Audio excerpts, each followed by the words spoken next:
Hi everyone, thanks for tuning into the Radults podcast, the podcast that highlights the stories of people who said fuck that to the idea that growing up means giving up on your dreams, and instead turn those dreams into their reality. Today's guest is Catherine J. Marks. Catherine is a record producer, mixing engineer and audio engineer who has worked with artists awesome as Foals, Manchester Orchestra, The Killers, Wolf Alice, Frank Carter and the Rattlesnakes, Frank Turner and Howling Bells to name a few. Catherine is one of the most sought-after record producers in the world and has an inspiring story to share with you all. A fellow Melbourneite, she's currently based in London, but was kind enough to drop into the Radlair for this very special conversation. Hi everyone, welcome to the Radults podcast. I'm your host Brenton, and today I have producer Catherine J. Marks. Catherine, welcome to Radults. Thank you for having me. Now Catherine, for those listeners who aren't as obsessed with music as I am, who are you and what do you do? I am a music producer, a mixer and an engineer, and I make records. And I live in London, and I have been living there for the last 14 years, I guess. And yeah, that's what I do. I think you're underselling yourself a little bit by saying that's just what you do. You've had quite the successful career, but we'll get into that as we move along. Now, obviously, you decided to make music your life's passion. How did you first, and when did you first realise that music was what you wanted to do with your life? I think probably when I was at school, but I hadn't. You know, when you're at school, no one sort of tells you that you should or you can have a career in music in any way, unless you're classically trained and you intend to sort of perhaps pursue a career in classical performance or and I was never a great performer, but I'd learnt piano from like the age of 4, and I think I started sort of writing songs and making up songs and writing scoring pieces of music for like school orchestra and but then I did architecture, and which was great, and I'm really glad that I did that. But probably the first kind of the real sort of awakening was when I played in a band called the Harlocks, which was I think about 2002, and no, maybe earlier than that. Anyway, we were recording, and the engineer put reverb on something, and I was like, oh my god, what is this thing? And he said it's reverb, and I'm like, wow, this is amazing. And I went home and looked it up on the internet, and then just sort of suddenly was like, wow, I think I'm really intrigued at how something so simple can make something sound so beautiful, and I guess just from there. That's a really interesting way to get into it. I distinctly remember myself with my own obsession with music, sitting there with a copy of Carter Encyclopedia 95, I think it was. Yeah. And I was listening to a clip that had of Soundgarden in there, and they had a thing about the wall of sound. Yeah, right. And I did a deep dive and discovered that music production was a thing. Now, I personally don't have the ear for it, which is probably a problem given I'm a singer, but you obviously had that natural ability to hear. I don't know what it... I mean, there'd be so many things probably that kind of led me to the point of wanting to work in music. I mean, I definitely had aspirations to be, like Britney Spears at one point. There were, when I was playing in bands and stuff in Melbourne, I kind of really loved that, but I always got a bit nervous about performing. I don't know that I didn't know what production was. I didn't know what engineering was. I didn't know how to plug my keyboard into my amp. I had to get members of the band to do it. This is I was very, sort of like 18, 19, 20, 21 at this point. But yeah, I guess the music that I grew up on, there was always music in the house. It wasn't necessarily the coolest kind of music, but there was always the music in the house. So I just loved it. But I mean, I'm sure like everyone sort of has that kind of similar experience. I think it's very relatable. Yeah. I mean, everyone's been at their first ever gig, and not known how to like plug in the DI or not known which chord goes into the guitar. and you've just got to sort of awkwardly fight your way through it. And I think it's really relatable, and it's awesome that you're willing to share that, because most people who are listening to this podcast probably find themselves in that same situation. But in your particular instance, when it comes to recording gear, they're probably staring at it going, oh my God, what goes where? So to know that you started out that way as well is really useful. Now, you already mentioned that you studied architecture at university. Yeah. Now, my understanding is that you met Flood, the producer, at a Nick Cave concert. Is Yes. that correct? Yes. So I did 3 years of architecture, and then you had to do a compulsory year out. And for whatever reason, I had sort of, brainwave of, I'm going to go to Ireland to do my year out. So I think I might have got a little bit drunk one night, rang up a few architecture firms in Dublin, and someone sort of gave me an opportunity, I think. I can't really remember how it all transpired, but my mum's Irish, so I got an Irish passport, moved to Dublin for a year. And I had no idea how amazing that year would be and prove to be. It's Dublin at the time in 2001 was sort of the end of the kind of Celtic Tiger, which was like sort of the rush of all these people from all over the world who'd come back to Ireland because there was a big economic boom. So there was a lot of sort of creative things going on. People were starting kind of restaurants or catering companies or PR companies or fashion labels, but there were also like loads of cool bands playing, and everyone seemed to be, of various sort of different ages from various parts of the world, and was super cool and very inclusive as well. I was, I was only 21 and hanging out with kind of, 40-year-olds who were, working with U2 or, there was all these sort of weird connections. And I had previously been buds with Nick Seymour from Crowded House, and he lived around the corner from me with his partner in Dublin. And he invited me to go to this Nick Cave concert. I can't remember when it was, but maybe it was sort of in the summer of that year. And they had a box, and we were all kind of crammed in, and that's how I met Flood, who had turned out he was working on, I think it was How to Dismantle an Atomic Bomb with U2. But young, did not understand what it meant to be a producer. I just knew that he worked in music. I didn't realise what he did until kind of a few months later. I was just so in awe of like all these cool people that I was hanging out with. Everyone was just like infinitely cooler than I was. But there was something really inspiring about it. And I think the way we started talking was Nick Cave was singing the Weeping Song, which I'd never heard before, and I thought he was singing This Is the Wheat Bix Song. So I turned to this man to my right and I said, oh my God, it's so funny. He's singing about breakfast cereal. And the guy just looked at me and went, what?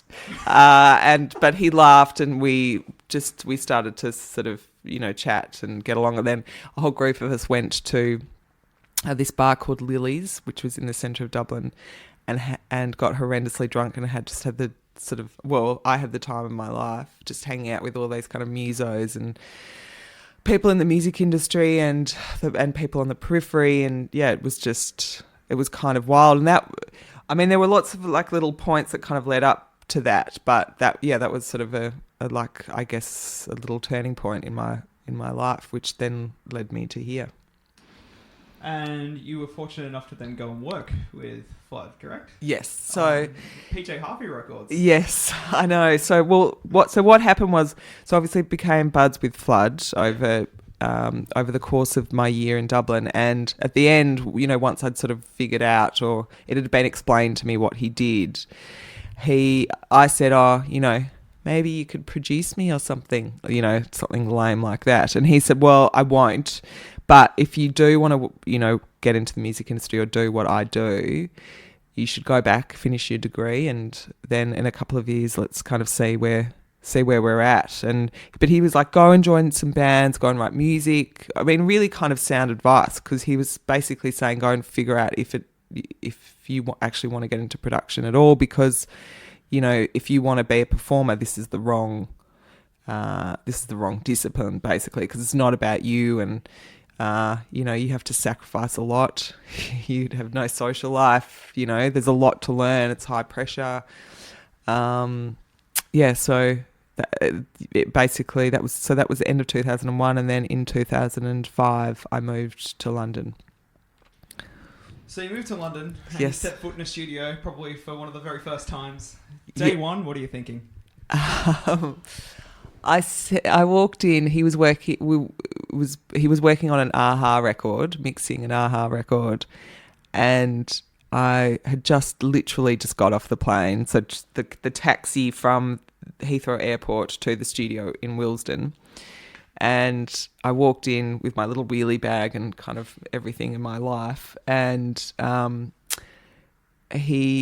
walked into the studio. Thank God he was standing there on his own. And I said, I think that snare needs more reverb. And he just turned to me and he said, that is not why you are here. I was like, oh, okay. So I kind of learnt my lesson very quickly that I wasn't all of a sudden sort of coming to London to help Flood produce records. I was there for another purpose, which was initially to learn. I'd imagine you learnt quite a lot. I did. I mean, it took a while, but because I guess for anyone who's ever worked in the studios or worked in a creative industry and started, as a runner or from the bottom, you're kind of nothing. You're invisible. You're there to kind of help anyone who needs helping. And my job was sort of making tea and vacuuming and going and getting people's lunches but I guess the stuff that I learnt the most, which I think is sort of now benefits what I do today, is the learning about the dynamics in the sort of human and personal kind of relationships and dynamics that exist in a recording studio, because I mean, especially with a band like AHA, they've got their own sort of like internal kind of conflicts. Then you have the relationship with them and the producer and them and the Flood who was mixing at the time. And those, I mean, like I guess the job is 90% kind of psychology and managing those personalities. And so the technical stuff, I really, I was like, oh, what does this compressor do? Or, I mean, I didn't even know what a compressor did at that point, but I was like asking all these questions. And it's funny now when interns come in and they ask those questions, I'm sort of thinking, I asked exactly the same questions, but it's kind of irrelevant. That stuff you pick up as you go, or, and it's important because it's the tool in order to create the music.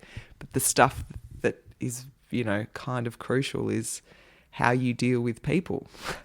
And I was crap at that initially because I was, I'd been working in an architecture firm, super confident, and just slowly I realized, God, like no one cares like that I'm here. I'm kind of irrelevant in this situation. Just gradually I sort of had to make myself a bit more invisible in order to do the job that I was required to do, which was essentially, be there when I was required and and for no one to notice me when I wasn't. So that's what I learned. I think it's brilliant information for people to have too, because it's very true that when you start in any industry, particularly if you're coming from another industry where you're the shit, so to speak, you always have to start from the bottom. Yes. And a lot of what you do ends up being learned via osmosis, which is what you were describing there. Yeah. So after working with Flood and finally getting to actually touch some of the equipment and work on some records, you managed to end up working with Alan Moulder. Yes. Yeah. And while you were working with Alan, you managed to work on records like Interpol, Foals, Death Cab for Cutie. Yeah. All this really cool indie stuff, plus, of course, the Killers, who are quite the large act. What was that experience like? Cool? Really good. I'd been working for about 4 years, I think, by that point. So I'd had a lot more confidence. I'd been engineering. I'd been working on also a lot of pop stuff and doing a lot of vocal production. so with like Brian Mocko from Placebo, I recorded his vocals. Kelly Rowland, Boy George. There was like, it was kind of cool how I kind of landed in that situation, and it's a part of my career that sort of I never really get to talk about, but that was where I kind of was able to apply a lot of the, not only the kind of technical stuff, but also like the managing the personalities aspect of it, because these are really sort of high profile people. You have to be really quick and efficient, and Alan is one of the best in the world, and he loves efficiency, but he also knew that I didn't, my technical kind of understanding was probably not as strong as it should have been at the time. So I basically kind of walked in and said, look, this is what I know, this is what you can use me for, and this is what I don't know. And he was great. He was so amazing. He just sort of had to tell me something once and I understood it in a way that no one else had ever explained a lot of, like how Patch Bay really worked, or, going through, I guess signal paths and like certain things that I'd obviously been able to pick up and at least understood enough to kind of do the jobs that I was doing, but not really understanding how things were working. But then, so we kind of worked really well as a team, and which meant that when, we had, Paul Banks from Interpol coming in, or Foles, we had this sort of great little relationship that meant that us working with them made their experience sort of more enjoyable. I've like really fond memories of that, and Alan and I still work together a lot. Love working with him. In fact, he's just mixed an album for me. It sort of blows my mind to think that back then I was like, oh, Alan Mulder, Flood, but more in awe of them because I'd worked with them. I didn't really know who they were before I started work. I didn't sort of appreciate how significant they were. So being able to watch them work and learn from them is pretty awesome. And now they work for you. Yeah. I think what you're saying though about how you didn't really know who these people were probably was kind of an inherent advantage for you. Yeah. Because you didn't go in intimidated, you went in inquisitive, which is a very different mindset. Yeah. I was very enthusiastic and keen, and look, quite often as well, I've never really got starstruck, but I find myself getting more starstruck at the end of a project when I work with an artist. Like when I worked with Polly Harvey. Yep. Again, of course, I knew her music, but I wasn't like, I wasn't an obsessed like fan. I didn't have any of her records, but I'd heard some of her songs. And after working with her, I was just so in awe because she's so incredible and talented. But which I think's kind of cool. It's cooler than kind of, oh my God. It's much cooler than the stories I hear of some people who come out of studios with artists with a completely different perspective than what they had going in. I can't imagine working on Chinese Democracy, for example, would have been all that much fun. Yeah, right. I know, that would be horrible if you were disappointed by your hero. It would be, wouldn't it? Especially considering you have to work with them on such an in-depth one-on-one level. Yeah. Like you were mentioning before, vocal production being a strength of yours. And it does make me wonder if, to an extent, your femininity might help in that regard, because vocal production requires a lot of emotional intelligence and emotional understanding. Have you found it's helped in any way? I know it's hard to answer. I don't know if it's because I'm a woman or not, but it's one of the, for me, sometimes I find it one of the most tiring things, because you're kind of getting an artist to kind of go to a particular place. It can often take a lot of time, and it is essentially the voice that, it's the first thing that kind of people are able to connect with when they're kind of listening to a song. So it's also the most important, and often people, I think, kind of leave the vocals to the end of a recording process, and so I kind of like to I like to do those pretty early on. But when I was doing the vocal production and stuff, that I didn't really have a choice. It was, I just, get a call and, Brian Molko wants his vocals recorded, and I'm like, sweet. Nervous, so nervous. I mean, I would have butterflies and not be able to sleep the night before. Not because of who I was working with, but because, I wanted to do a good job, basically. I think it'd be unnatural not to have butterflies. I mean, butterflies show you that you care and that you're invested in what you're doing. Yeah, absolutely. So we'll move on to how you branched out on your own. Okay. And obviously you've picked up all these skills as you go along, working in these fantastic studios, working with these fantastic people, picking up all the psychological and technical skills that you require. At what point did you decide that it was time to try and start producing on your own? I think I didn't. I just fell into it because Alan, when I first started working with Alan, who's a mixer, obviously, he had said, what do you want to do? And I said, well, I feel like I should, be good at writing and engineering and production and everything. Because at the time that, I guess it was like 2009, no, 6. Oh God, I can't. I really need to get my timeline. Sometime in the MySpace era. Yes, it was the tail end of MySpace, beginning of Facebook. Yeah, cool. My Chemical Romance everywhere. Yeah, yes, he was like, well, can you just for me imagine yourself a mixer, which was kind of amazing because he's basically saying, can you just focus on this one discipline, which is essentially finishing off the album, because I've worked on so many aspects of making a record, but I'd never finished a record. I'd been part of the production process. So, and it had been, my understanding had been, you sort of record it, get it to a good point, and then, you just send it off and someone else sort of magically ties it all together. But what working with him kind of, and it totally impacts the way that I produce, which is I record now the way I want it to sound at the end.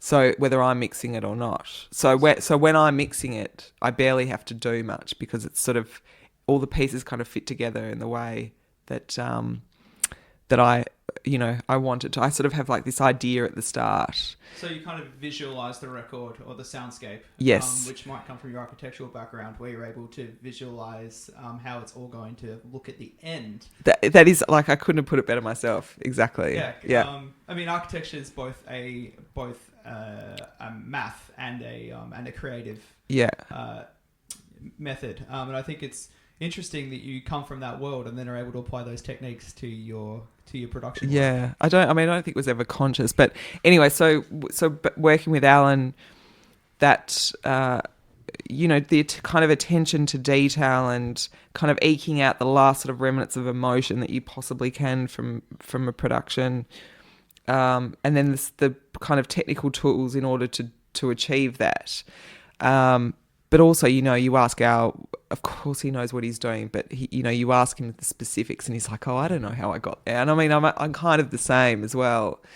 Anyway, so we worked together for a couple of years, and then he started getting projects from bands perhaps who didn't have a big enough budget for him. So he was like, well, why don't you do it? And I'll kind of oversee it. And then... So I'd mix stuff and it would be like having my homework marked. It was great. Another great way to learn. And I'm very thankful of him for taking the time to do that. And then through that, other bands started to ask me to kind of record their stuff. I don't know. I mean, I just sort of fell into it because I thought I'd be a mixer, I guess. Yeah. But I guess the main turning point was when I engineered the Foals record, Holy Fire, and then I went and had a bunch of meetings straight after that. And I mean, it was kind of like instantaneous, really. I mean, it just, the record industry is quite small. So interestingly, that record's probably the first time I was exposed to what you do. Right. Because I was working at a Virgin Record store at the time as the manager. That's so cool. Before they went bust in Melbourne. Right? Yeah. And we used to it was on our authorized playlist.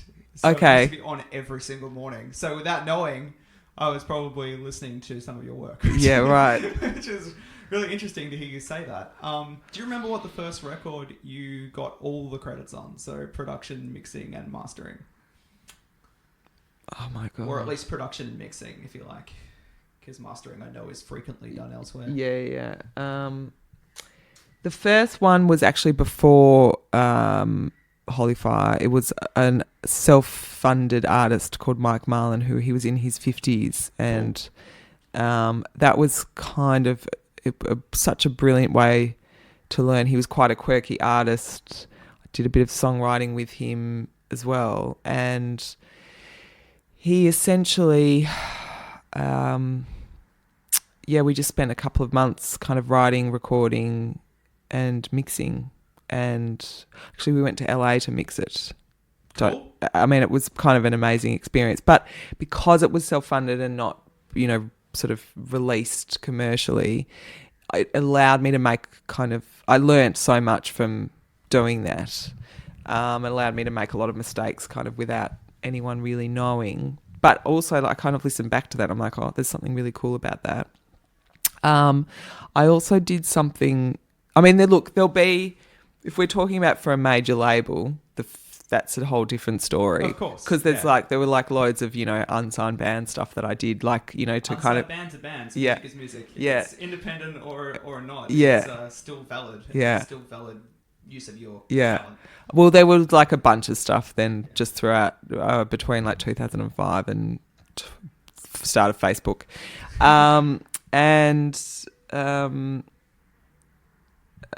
But the first one was an artist called Meanwhile, which unfortunately never got released. But that's... I mean, that... A shelving kind of scenario where... I think to do with the artist. Yeah. But, I mean, that I'm so proud of that. And then after that, I don't know, I'd have to look at my CV to see. That's okay. Anything that pops out of your head, no one's going to fact check it.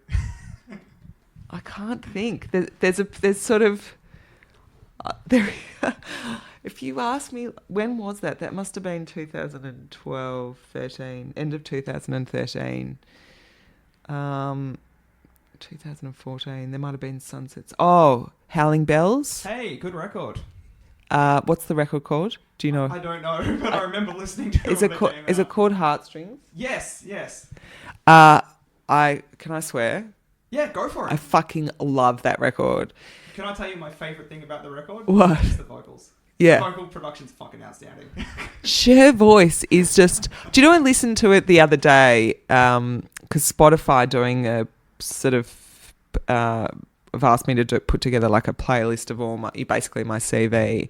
And one of the tracks on there is called Tornado. Yeah. Oh, God, I kind of want to listen to... It's so good. But we did it very quickly. A lot of us were sort of going through... Me especially, were going through some weird kind of emotional times. And then we mixed it very quickly as well. But they were amazing and very well rehearsed. But there were so many amazing happy accidents that kind of went on making that record. I'm so proud of that one. So you should be. I mean, I obviously still remember it. So yeah. It was good. I remember it being quite popular in that same Virgin record store. Yeah, right. It took me a while to leave there and get my start. I'm one of those people that graduated uni with a degree and then didn't use it for 9 years. Well, me too. I have a master's in architecture. But I think you do end up using it. I would say I wouldn't be the kind of producer I am or be able to have achieved what I've achieved without having done that degree. Because also I would have been too young, I think, to start in the industry when I was 18. Oh, completely.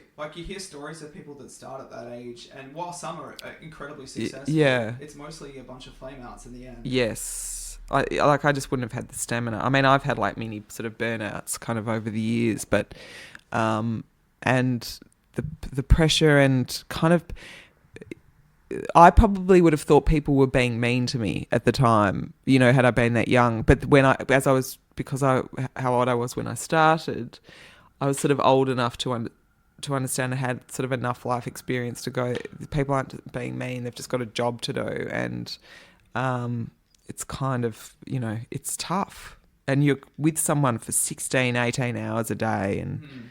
you can't expect everyone to be really nice to each other all the time. Well, you can't. I just think that's a really interesting point that you've just touched on. I was actually going to get to it later, but we'll talk about it now because it's come up in conversation organically.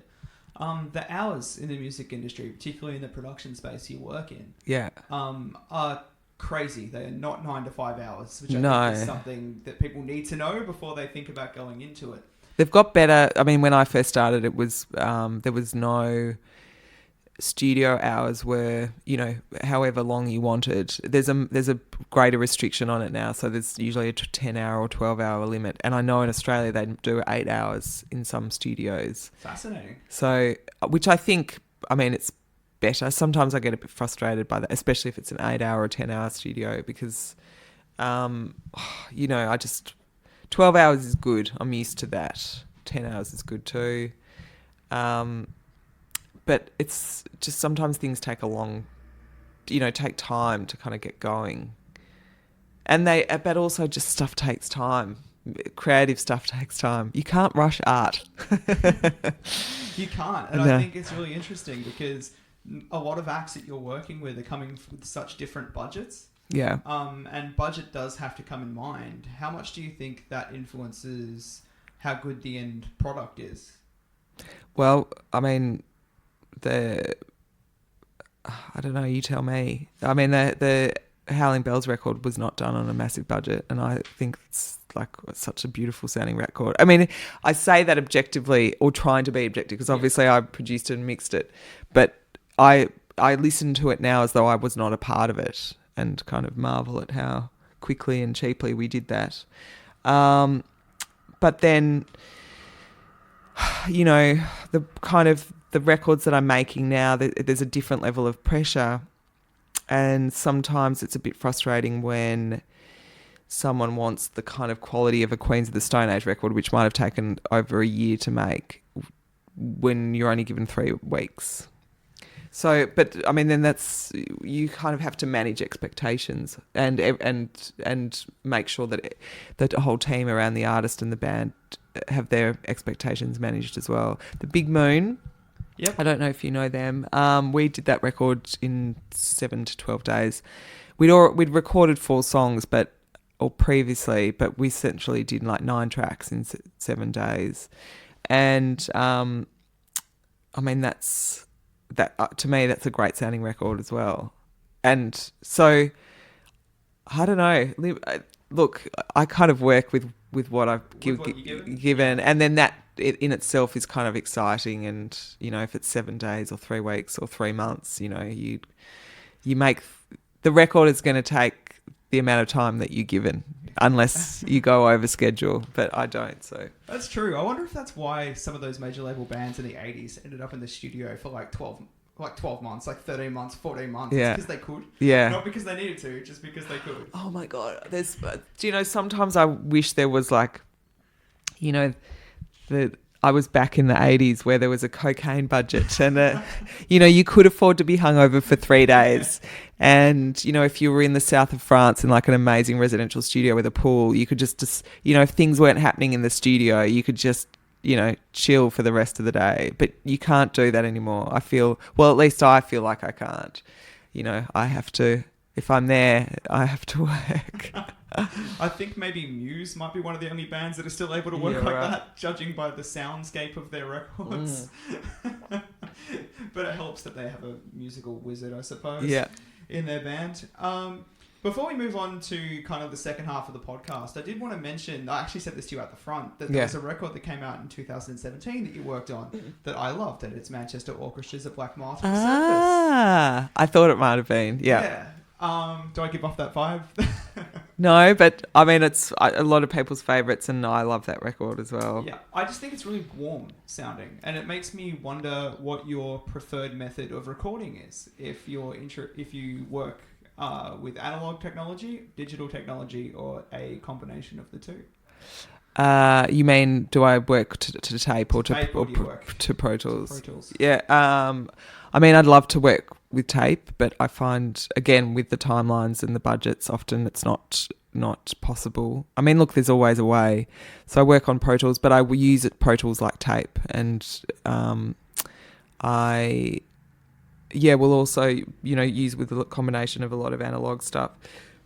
But also I mixed that record essentially in the box, but I had a summing mixer, which is like this sort of amazingly expensive, beautiful, warm bit of analog gear. Cool, because it sounds like it's gone through some form of analog production. Yeah, and then with like analog EQ and compression and also all the effects analog. So I print the effects in. I mean, I'll use a couple of plugins here and there, but mostly.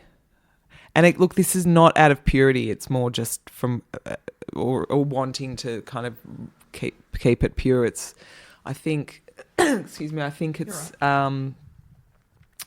more out of just kind of what I've grown to love and knowing the kind of sounds that I want and how I want to get them. So I'll do it that way. But look, I'm always willing to kind of learn new processes and approaches.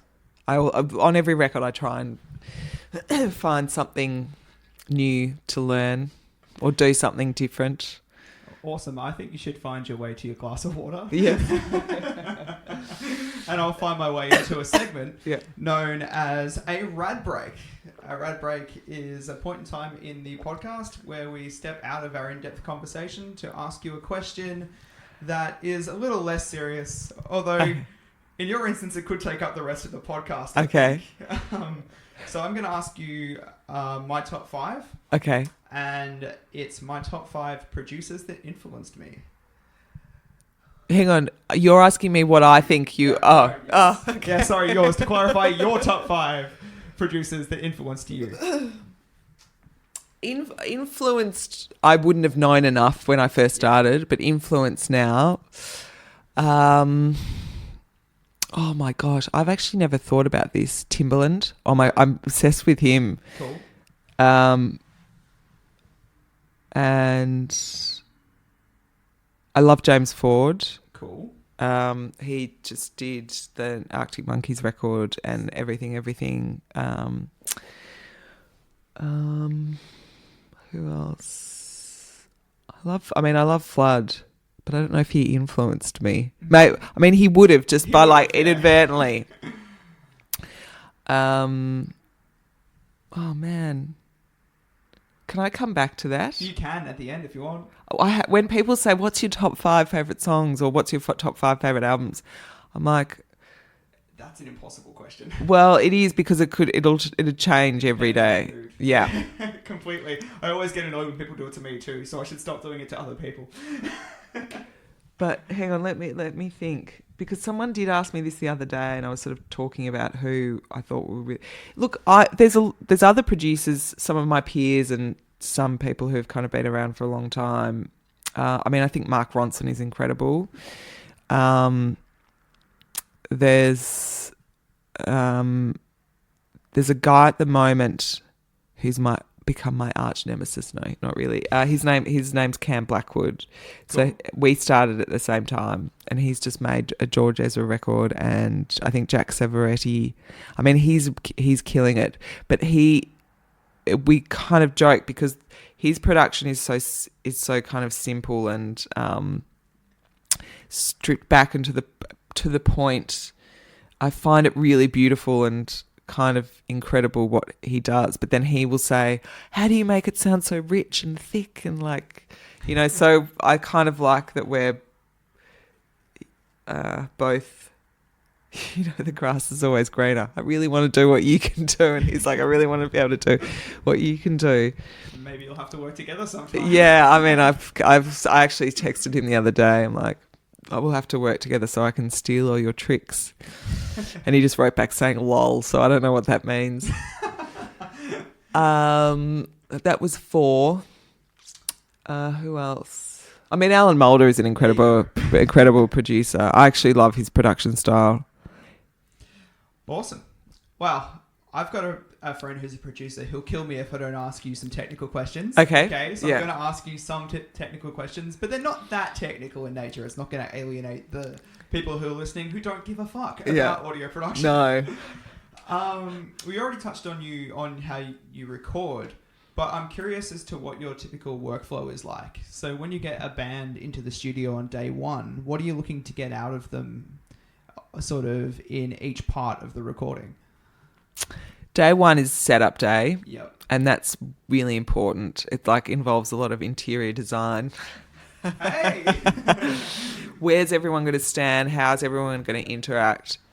I get everything set up usually on the first day. So I'll have like the engineers and the assistants set up like a lot of the mics that I will kind of usually use. A lot of spot mics and room mics will go up. Vocal mics in various parts of the studio. One in the control room.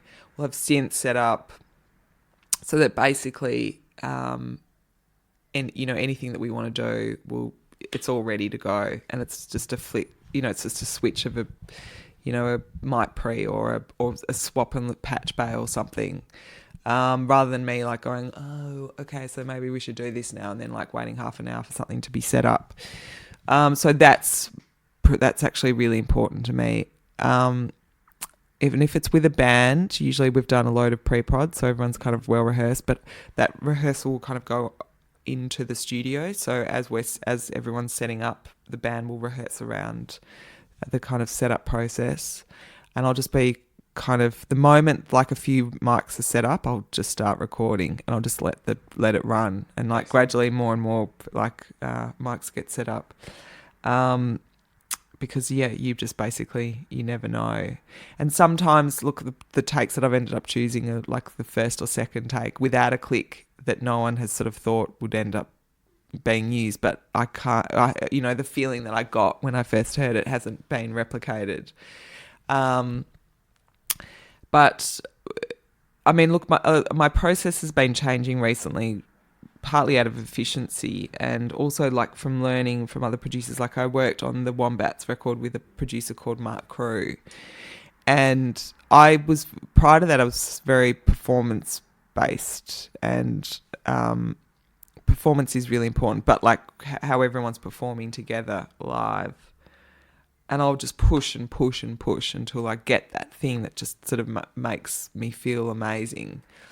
But when you're doing programming and stuff around that, often that can be quite hard. So now I've been like focusing on kind of getting bass and drums. I mean, it's it's a much more common way, I think, or people tend to do that. But to me, that was so foreign.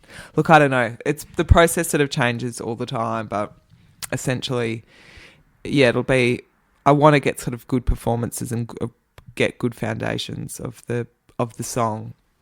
And get a guide vocal pretty quickly. Now, getting performances out of people is arguably the trickiest part of your job. Yeah. Do you have any strategies that you apply, or do you switch it up dependent on what the artist needs? Yeah, I think I switch it up.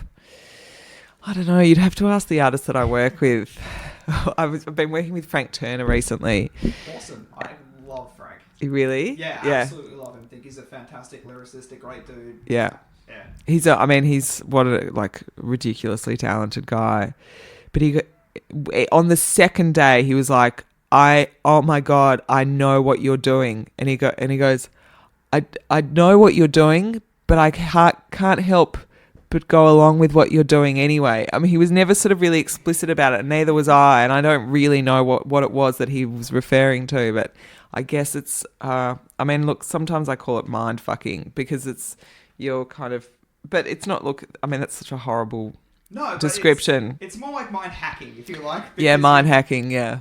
Yes. You have a goal at the end of it. Yeah. You're not just doing it to make their life difficult. You're doing it to make their art as good as it possibly can be. Yeah, exactly. But look, prior to going into the studio, we would have worked on kind of forming and building that relationship and like making sure that the communication is really strong, so that it means that the communication bit can be really fluid, so that we can say whatever we want to each other, make it more efficient, rather than, me go, oh yeah, that was good, try another one, But sometimes that's fine. Like, people sort of find their own feet, and I'll direct when it's required. But usually the bands know what they're doing.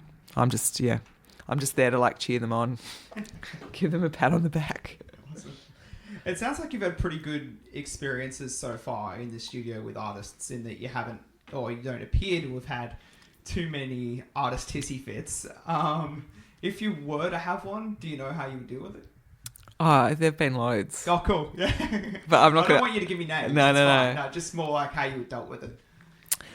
When I first started producing and I hadn't had enough experience, I took it very personally and crumbled under the pressure and actually lost a job because of it. But that was I thought, God, no one's ever going to hire me again. But that was kind of a good life lesson, because then I suddenly just learnt to kind of have an impenetrable force field around me, where I figure as long as I'm choosing, or I get to work with amazing artists. So for me, whether anyone agrees or not, I believe that the studio should be a space where they can be however they want to be. If they want to be angry or pissed off or, be abusive, look, honestly, whatever we need to do in order to get sort of an interesting performance, because I'd rather that than being complacent and everything be easy, or us all just having a really good time. Even having a great time is sort of something that can come through in the performance. So now I guess the way I deal with it is by it not affecting me. So then that kind of builds trust. Do you know what I mean? Like if someone's sort of trying to get a rise out of me, or to deflect if they're feeling uncomfortable, it just doesn't. So I think I'm hoping that sort of shows the artist that they kind of are free to be to be comfortable, I guess. Yeah, that makes complete sense. They need to be comfortable to be able to produce the end result they want, the end result you want. Yeah. And in reality, no one wins if you can't find that resolution. No. Because everyone just ends up disappointed. Yeah. But I mean, look, sometimes I find it quite exhausting though as well.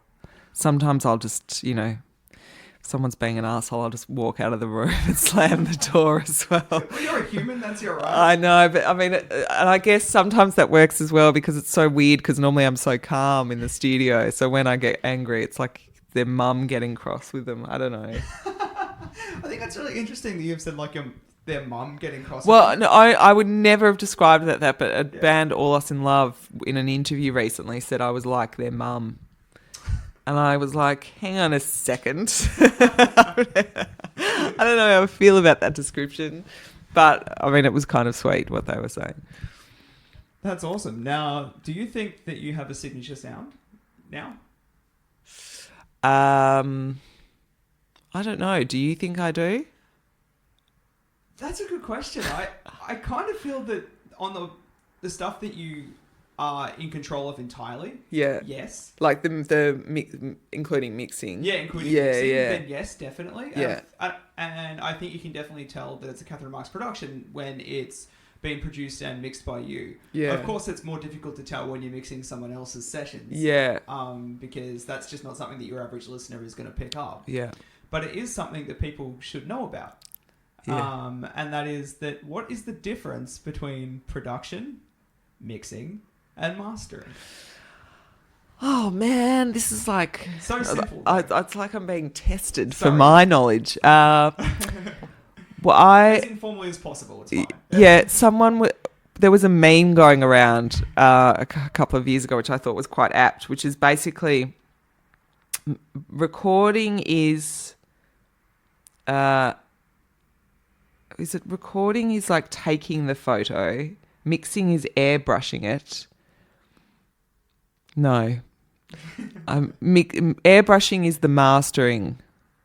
Oh man, I've forgotten there's a few other steps. The recording process is, essentially, like tracking. Mixing is consolidating all those sounds and kind of balancing or rebalancing or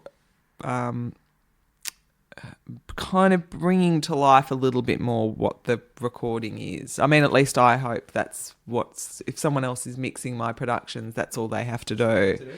Sometimes mixing can be a total reinvention.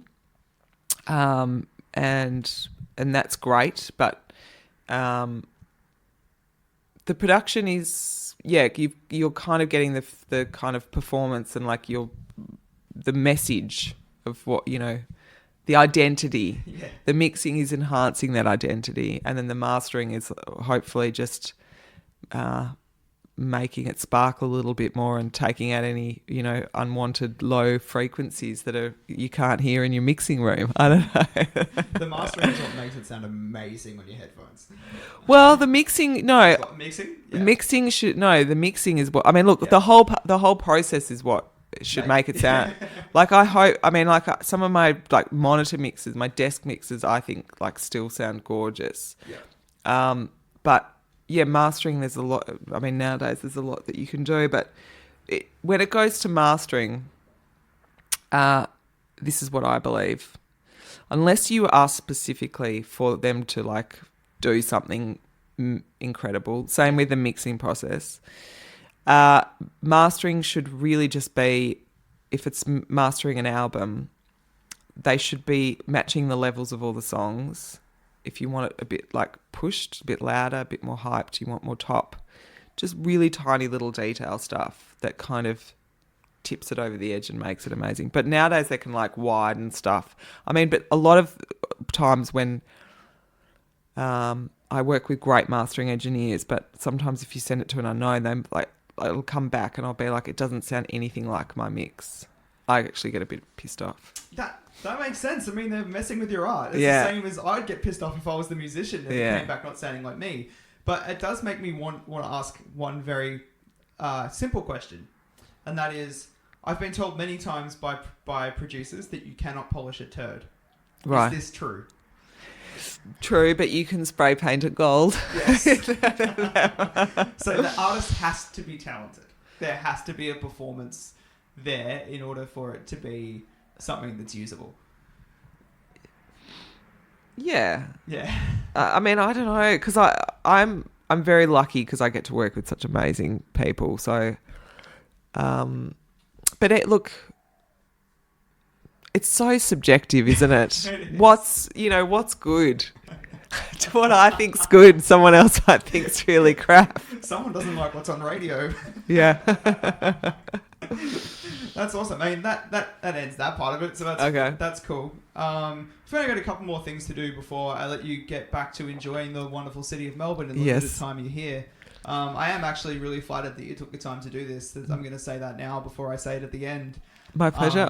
It's lovely getting someone of your status into my little studio apartment to talk about this. I'm flattered that you think that I have status.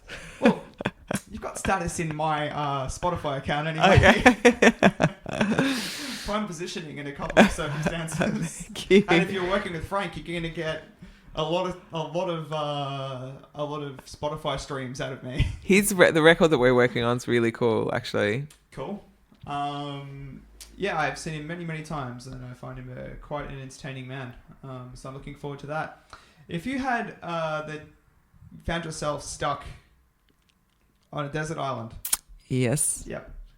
And you're allowed to take with you a very basic recording setup. Ah, okay, yeah. Not records. I've gone differently. Yeah. And you still had to make a record. Yeah. What would you take? When you say, okay, I would take my really old Mac. Cool. Which has Pro Tools 9 on it. I would take a 1073. Mm-hmm. I would take a distressor compressor. Sick. I would take an SM7. A couple of 57s. I'd need one more mic pre. The 1073 stereo. How many things do I have to have? Am I recording a band? As many as you need. I'm trying to keep it as simple as possible. I mean, look, wouldn't it be fun to just do it with a couple of 57s? Yeah, it would be. So there you have it. Anyone listening who finds himself stranded on a desert island with a band and needs to record, all you need is a couple of 57s. Yeah. And an old Mac. Yeah. And a 1073, Neve 1073 mic Yeah, pre. a 1073 as well. if you're listening to this and you don't know what the fuck we're on about, Google. Yeah. It's your friend. Now, it would be wrong of me not to ask this, and I kind of cringe at needing to, but I'm going to anyway. Okay. It is a fact that there aren't that many female producers working in pretty much any part of the music industry. Yeah. Specifically in rock or guitar-driven soundscapes. Most people usually just go, "Oh, Linda Perry and Bale," right? When they're talking to you about it. Do you think that that's something that's changing, and would you like to be able to help in changing that? Yeah, it is changing, and I hope that I have been helping in changing that. Look, I don't know what it's like in Oz, but definitely in the UK and the States. I mean, even in the last 5 years, there's loads of others who have kind of come up. When I started 14 years ago, there wasn't anyone else. I mean, look, there was... Is it Trina Shoemaker? There was Linda Perry, Sylvia Massey, Imogen Heap. There were a few, but Sylvia Massey was probably like a she was a real she was from the engineer producer kind of background. Linda Perry comes from like the songwriter producer background. There were sort of various ones. But yeah, when I started working in, I guess I was working in rock. There weren't any others. And so now there are loads, I think. There's like loads in London. I mean, we've got an awards over there called the Music Producers Guild Awards, and there's like nearly 50% of women are nominated now. That's amazing. Yeah. I believe I'm sitting in the room with the winner of the most recent Producer of the Year award. I won it last year. James Ford won it this year. Which is James. Yeah, which is pretty cool. So, but look, there'll be a point when it won't be a thing. I mean, but I think that's like across the board in a lot of industries where the conversation won't need to be what's it like to be a woman in a man's world. Yeah, and I get tired of having to ask it. Yeah. And I also feel kind of insensitive asking it at some of the time because I'm the most protected species on the planet, right? Yeah. I'm a cisgendered male Yeah. white man with a university degree who lives in the inner city of a major in a safe environment. I know. What the fuck do I know? Well, but it's good that you're conscious of it. I mean, that sort of says a lot about kind of the society today. I mean, a lot of my male friends who are like of the wrong sort of generation to be conscious of it are really conscious of it, which I think is interesting. But look, I don't know. I mean, it's like even for me coming back and seeing AFLW, is that right? Yeah. AFLW. And then the sort of controversy over that sort of amazing athlete kind of getting ridiculed or whatever. Yeah, that was horrible. I know. Yeah. But, she must have to put up with the same shit. And as much as maybe we're trying to go, oh no, there's no difference. There is a difference because we're women, which are very different to men. Like that's just sort of inherent. So I don't think in these, look, I'm sure actually AFL would probably be very different because I'm sure there are a lot of dudes who are like, at some point they were like, women can't play football, Yeah, whereas I don't think there'd be as many people in the music industry like women can't do this because women historically have always done it. Yes, the men are not. We're never saying that. I think it just was never. It's quite a unique thing. You're in a tiny little room with a bunch of buttons and a couple of arsehole musicians. So I don't know how attractive it was, but like obviously that's changing, or the perception of women's involvement in the music industry, at least on that side of the desk, is changing. So I think that's a really positive thing, and we will continuously adapt. This is like the best metaphor, I think. When I was back in Australia last year, the artist I was working with was telling me about how there's no longer plastic bags in supermarkets, and she was saying there's like loads of controversy, and everyone's going, oh my god, you won't be able to do that, there's no way that you can't have plastic bags in supermarkets. And then they just stopped having plastic bags in supermarkets, and then everyone just woke up the next day and was like, cool, there's no plastic bags in supermarkets anymore. It was always like that. And I think that will be the same with, female producers and engineers. I think there'll come a point where that's the way it will be. The same with Aussie Rules, football and the women's. What would you call is it like the women's league of Aussie Rules? It's literally AFL women's. Yeah. So I think, that sort of like blows me away that when I went to school playing Aussie Rule, we didn't play it at school. So obviously in the time that I was at school either, no. So obviously in the time that I've left school, it's only been within like the last 3 years that it's become a thing, right? Mm-hmm. So that's a whole generation where that is now, girls are kind of 5 years old, like are able to play Aussie Rules. I mean, that's so cool to me. So yeah, there'll be a few people who have to like sort of get fucking used to the idea, but everyone else is pretty cool. And also, when we go to these awards and stuff, and there's now like loads of women who go, all the dudes are just, we're all just like nerds who experience like the same sort of, crippling self-doubt and experience sort of like the long hours, and we're all going through the same thing. And it's so nice that we all kind of get to talk to each other and share our experiences. But obviously the way we approach things or the way we approach our work will be different and unique to not only us as individuals, but us as a gender. So, does that answer your question? It does completely. And I'd probably consider you a trailblazer in a sense, right? Thank you. In that you are one of the people that people will now list when they give their list of female producers. Do you know, I actually Googled female producers and I come up on that list. That's amazing. How good is that? No, like after Madonna or something. I don't know. So, I mean, Madonna's an interesting take. I know. I think she's an incredible artist. Yeah. A very interesting person. But if you were to shout out a few other producers, would you be able to that work in that space in case people want to start reading the liner notes of their Spotify? Yeah, well, there's Alex Hope, she's in LA. I don't know how long she's been. I think she's like 22 or something. Ooh. So she's super young, like killing it. That's so American as an ideal, isn't it? So we have Olga Fitzroy, Marta Saloni, Danny Bennett Sprague. She just won Breakthrough Engineer of the Year. Katie Tavini is a mastering engineer. Steph Marziano. She's a writer and engineer and producer. Heba Kadri in New York. She's a mastering engineer. Oh my God! I mean, look, there's sort of loads. Alex Hope, obviously.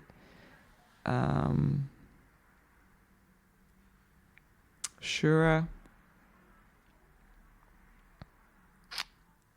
Sorry. That's fine. No, there's no need to apologise. That's an awesome list anyway. Yeah. And if you think of any more, you can just send them to me and I'll make sure that they get an @ in the episode details. So that's fine. All right, so before I let you go into enjoying your limited time back in Melbourne, which I believe is your home city, correct? Yes, it is. Yeah, the greatest city in the world. Yes. Yeah. Third greatest at the moment, or second. No, someone else. New York beat us. New York beat us? Yes. I've been to New York. It's cool, but it's I know. crowded. I mean, I know I'm speaking to someone who lives in London who probably thinks that concept is insane. But to me, New York is too crowded and a little dirty. Yeah. Where's my greenery? Central Park. Yeah, Central Park. The enormous piece of greenery. Yeah. Right in the middle. But we do have one consistent segment on this show, which is called Tips for Being a Radult. And that's where we ask you for your quick tips for people who are looking to do what you do. How does someone become you? Be clueless and just have like a desire to do something and not know how you're going to do it, but just go and like be persistent and ask someone to take you on and to train you and just say, I'll make you tea, I'll do anything that you want, I'll stay ridiculously long hours, and no matter what crap you're kind of put through, just maintain your enthusiasm, and if it doesn't work out with that person, ask someone else and just keep trying. That's exactly what I did. I don't know if that's useful or not, but basically, if you want to do something, don't let someone tell you that you can't do it. Just do it. That ties in perfectly with the PMA aspect of this podcast. So thanks for that. Catherine, thanks for joining us on Radults. You are a certified Radult. There's absolutely no doubt about that. Thank you. We look forward to hearing the next records that come out. And have a good night. Awesome. It's been great chatting to you as well. Likewise. There you have it, people. That is Catherine J. Marks, the producer. One of the coolest people I think I've ever spoken to in my life. This has been another episode of the Radults podcast. Be sure to like, comment, rate, subscribe, and share. And when you've done doing all that, live life a little more Radult. And that brings to an end another episode of the Radults podcast. We hope you've enjoyed your time with us today and that you've left the episode feeling even more inspired to turn your own creative dreams into reality. As always, don't forget to like, comment, subscribe, follow, and share our content. And go out there and live life a little more Radult. Have a rad day.